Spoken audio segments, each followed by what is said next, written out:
Don't be so quick to abandon your own mission in support of somebody else's. A year and a half ago, I quit my job with no intention of looking for a new one. Instead, I decided to devote myself to exploring what a fulfilling, prosperous life as a creative entrepreneur could really look like for me specifically. And what I thought was going to be this painless, like whimsical sabbatical turned out to be an incredibly intense journey of personal discovery for me. Part of that journey has involved interrogating all of the things that have held me back in any way from crafting the life that I'm envisioning for myself. One of the things I observed about myself is that I am an intensely passionate person when it comes to an endeavor that I believe in. I can get an idea one day, and even if I have absolutely zero experience in that category or industry, I will do the research, I will make the connections, I will take the actions to figure out how to bring that idea to life. But what I also realized about myself is that there have been many times where I would be laser focused on something that I believed in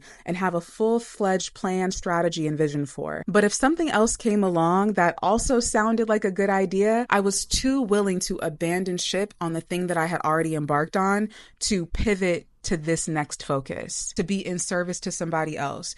And so as I was reflecting during my sabbatical on different things that I had created over the years, progress I had made on ideas that I developed from scratch, looking back at content campaigns, social media assets I created, websites I built, all this stuff that I did and didn't finish because I allowed myself to be derailed by somebody else's mission. And I was like, there go the problem right there. So for the past year and a half, my personal motto to myself has been, don't be so willing to abandon your mission in service to someone else's. And once I identified that that was a pattern for me, I started to interrogate what the source of that pattern was. When you tell yourself that you're so about being in service to others and that you're really just trying to help, or you're really just trying to collaborate, or you really just want to join forces with somebody that's already doing their thing, sometimes that's an easy scapegoat to avoid the part of the work that you don't want to do or that you're afraid of doing. So then I had to look back and think, and I was like, maybe there's a certain point in my creative development process when I'm building an idea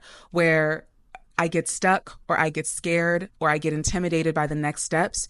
And rather than working through that blocker, I distract myself by going to somebody else's mission. And I think you can make a correlation between this kind of pattern and people pleasing as well. Because if we can say, well, I was behaving this way, or I chose to show up this way, or I made this decision because I wanted to keep the peace, or I didn't want to let so-and-so down, or I thought it would be the best thing for the group, then that becomes this noble reason not to express a boundary or not to focus on a task that you are challenged by. If this is something that you can relate to, I want you to know that it is more than okay to be the main character in your story. And it is actually easier to collaborate and easier to be of service to more people besides yourself when you are not so easily distracted and derailed to support someone else's first. This motto comes in handy for me, so I'm leaving it with you. Do not be so willing to abandon your mission in service of someone else's.